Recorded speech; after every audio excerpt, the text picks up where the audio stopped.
அண்ணன் டி.ஆர். பாலு அவர்களின் தலைமையிலான திமுக குழுவினரோடு விடுதலை சிறுத்தைகள் கட்சியின் சார்பில் நானும் கட்சியின் பொதுச் செயலாளர்கள் சிந்தனை செல்வன், ரவிக்குமார் ஆகிய மூவரும் பேச்சுவார்த்தையில் பங்கு பெற்றோம்.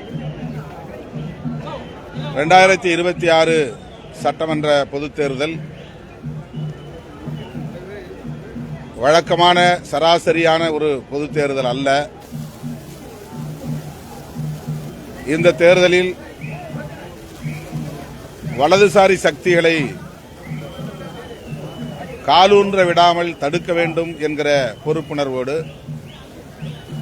மதசார்பற்ற முற்போக்கு கூட்டணியின் வெற்றியை 100 விழுக்காடு உறுதிப்படுத்த வேண்டும் என்கிற அக்கறையோடு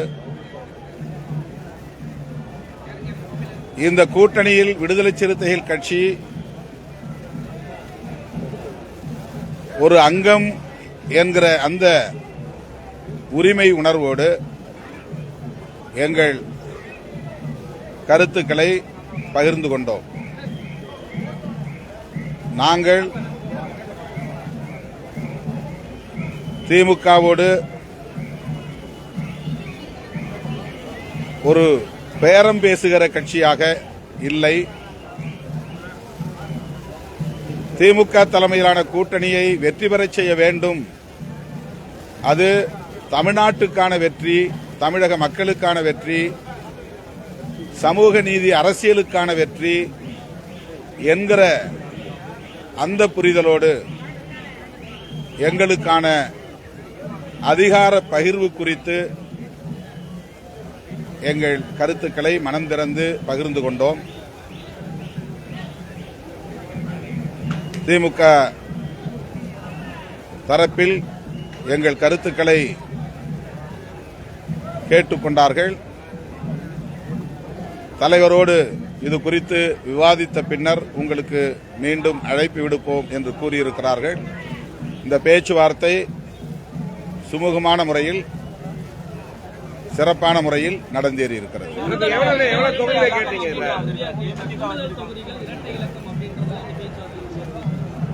பேச்சுவார்த்தையில்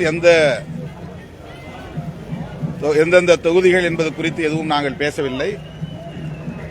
எங்களுக்கான அதிகார பகிர்வு என்பது எங்கள் வலிமைக்கு ஏற்ப அமைய வேண்டும், எங்கள் பங்களிப்புக்கு ஏற்ப அமைய வேண்டும் என்பதை தெளிவுபடுத்தியிருக்கிறோம். எத்தனை தொகுதிகள் என்பது குறித்தும் திமுக குழுவுக்கு நாங்கள் தெரியப்படுத்தியிருக்கிறோம். அந்த எண்ணிக்கை உறுதியான பிறகு உங்களுக்கு தெரிவிப்போம். ராஜ்யசபா பற்றி நாங்கள் பேசல. பாண்டிச்சேரியிலும் எங்களுக்கு இடம் வேண்டும் என்று கோரியிருக்கிறோம். ஒரு பொது தொகுதியும் வேண்டும், தனி தொகுதிகளும் வேண்டும் என்ற கோரிக்கையை வைத்திருக்கிறோம். பாண்டிச்சேரியில் ஒரு பொது தொகுதி உட்பட 2 தனி தொகுதிகள், 3 தொகுதிகள் வேண்டும் என்று கேட்டிருக்கிறோம். அது முதல்ல எண்ணிக்கை முடிவான பிறகுதான் எந்தெந்த தொகுதி, எந்தெந்த பகுதி என்பதை நாங்கள் முடிவு செய்வோம். இப்போதைக்கு எங்கள் எண்ணம் என்ன என்பதை, எங்கள் விருப்பம் என்ன என்பதை நாங்கள் வெளிப்படுத்தி இருக்கிறோம். அதனை தலைவரோடு நாங்கள் பகிர்ந்து கொண்ட பின்னர் உங்களுக்கு மீண்டும் அழைப்பு விடுப்போம் என்று கூறியிருக்கிறார்.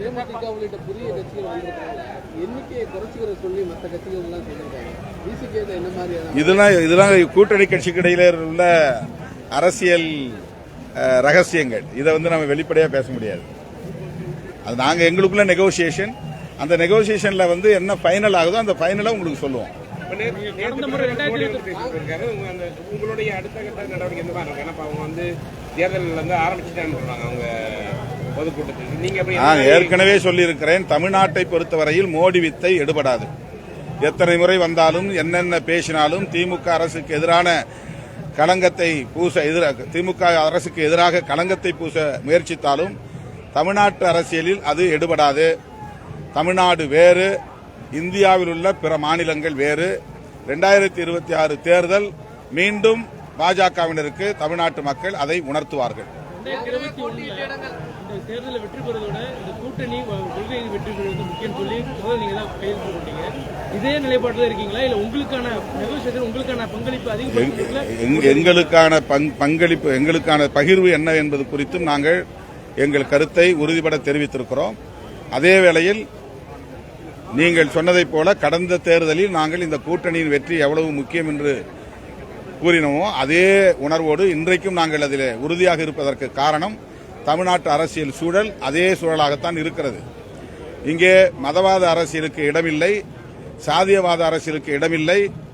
மதத்தின் பெயரால், சாதியின் பெயரால் வெறுப்பு அரசியலை பரப்புவதற்கு தமிழ்நாட்டின் மக்கள் அனுமதிக்க மாட்டார்கள் என்பதை உறுதிப்படுத்த வேண்டிய தேவை இருக்கிறது. அதே திமுகவுக்கு என்ன பங்கு இருக்கிறதோ அதே பங்கு அந்தந்த கட்சியின் வலிமைக்கு ஏற்ப உள்ளது. எனவே விடுதலை சிறுத்தைகள் கட்சிக்கும் தமிழ்நாட்டின் இந்த சுமூகமான அரசியல் சூழலை மதவாத சக்திகளால் பாதிக்க செய்வதற்கு இடம் கொடுத்துவிடக் கூடாது என்கிற பொறுப்புணர்வு இருக்கிறது. அந்த பொறுப்புணர்வோடு எங்கள் அதிகார பகிர்வையும் உரிமையோடு எடுத்துரைத்திருக்கிறோம். முதல்வரிடமிருந்து எங்களுக்கு மீண்டும் அழைப்பு வரும்போது உங்களுக்கு தெரிவிப்போம். அதான் அது நெகோசியேஷன்ல வந்து அதை எப்படி நீங்க வெளியே சொல்ல முடியும்? தொகுதி தான், தொகுதி பகிர்வுங்கிறது ஒரு அதிகார பகிர்வு தானே. அதாவது கேபினெட்ல பவர் ஷேர் இல்ல நீங்க சொல்ற மாதிரி. அதை நாங்க வந்து இந்த சூழல்ல அந்த கருத்துல நாங்க அதை சொல்லல. அந்த நிலைப்பாட்டை நாங்க தொடக்கத்தில் இந்த ஆட்சியிலும் பங்கு, அதிகாரத்திலும் பங்கு என்கிற முழக்கத்தையே முன்வைத்தது விடுதலை சிறுத்தைகள் கட்சி தான். 2001க்கு முன்னாடியே மூப்பனார் அவர்களோடு நாங்கள் களத்திலே இறங்கிய போது அதிகாரம் இல்லாத ஒரு சமூகமாக ஒடுக்கப்பட்ட சமூகம் இருக்கிறது, அந்த சமூகத்திற்கு அதிகார பகிர்வை கோருகிறோம் என்ற கருத்தை முன்வைத்தோம். அந்த நிலைப்பாட்டில் இன்றைக்கும் உறுதியாக இருக்கிறோம். ஆனால் தமிழ்நாட்டு அரசியல் சூழல் அதற்கேற்ப இன்னும் கனியவில்லை. ஆகவே இன்றைக்கு நாங்கள் அந்த கோரிக்கையை வைக்கவில்லை. எங்களுக்கான தொகுதி எண்ணிக்கையைத்தான் அதிகார பகிர்வு என்கிற பெயரில் சொல்லுகிறோம். திமுக காங்கிரஸ் இடையே வந்து பேச்சுவார்த்தை நடந்துச்சு. இங்க வந்து மகிழ்ச்சியா இருந்துச்சு சொல்லி ஜோடங்கர் தெரிவித்திருந்தாரு. டெல்லியில போய் பேசும்போது திமுக சொல்ற கருத்துக்களை ஏற்றுக்கொள்ள முடியல, 25 தொகுதி தான் சொல்றாங்க, அதை ஏற்றுக்கொள்ள முடியல, டெல்லியில போய் பேசிட்டாரு. காங்கிரஸ் கட்சி ஒரு கூட்டணியில ஒரு இரட்டை நிலைப்பால் இருக்க மாதிரி ஒரு நிலை இருக்கு, அதை எப்படி பாக்குறீங்க? அது காங்கிரஸ்காரங்க தான் இந்த கேள்விக்கு பதில் சொல்லலாம். அது பேச்சுவார்த்தை நடத்தும் போது தனித்தனியா ஒவ்வொரு கட்சியோட பேசுறாங்க. அதில் நான் எப்படி இன்னொரு கட்சியினுடைய கருத்துக்கு பதில் சொல்ல முடியும்? எங்க கட்சியினுடைய நிலைப்பாட்டை பற்றி நான் பேச முடியும். நாங்கள் ஒரே கூட்டணியில் இருந்தாலும் ஒவ்வொரு கட்சியும் தனித்தனியான கோரிக்கைகள் வைத்திருக்கின்றன. ஒவ்வொரு கட்சிக்கும் தனித்தனியான ஒரு வலிமை இருக்கிறது, ஒரு பாரம்பரியம் இருக்கிறது. தமிழ்நாட்டில் அவர்கள் தேசிய அளவில் ஒரு பெரிய சக்தி என்கிற அடிப்படையில் கோரிக்கையை வைக்கிறார்கள். அது அவர்களுடைய நிலைப்பாடு. அதில் நாங்கள் கருத்து சொல்வதற்கு எதுவும் இல்லை. கூட்டணி 10 தேர்தல் சந்திச்சிருக்கீங்க. ஒருபோது அந்த கூட்டணியுடைய பேச்சுவார்த்தையில தொகுதி பேச்சுவார்த்தை நீண்டு கொண்டிருந்தாலும் கூட்டணி என்பது உறுதியா இருந்தது. ஆனா இப்ப காங்கிரஸோட பேச்சுவார்த்தையில ஒரு இரட்டை நிலைப்பாடு தெரியுதுனால கூட்டணியே உறுதியாக ஒரு கொஸ்டின் மார்க் எழுது. அது உங்க கூட்டணிக்கு என்னதான் பேச்சுவார்த்தையில் இழுபறி நடந்தாலும் கூட காங்கிரஸ் திமுக கூட்டணியில் தான் இருக்கும். இந்த கூட்டணி கட்டுக்கோப்பாக தேர்தலை சந்திக்கும். அதுல எனக்கு நம்பிக்கை இருக்கிறது. Thank you, sir.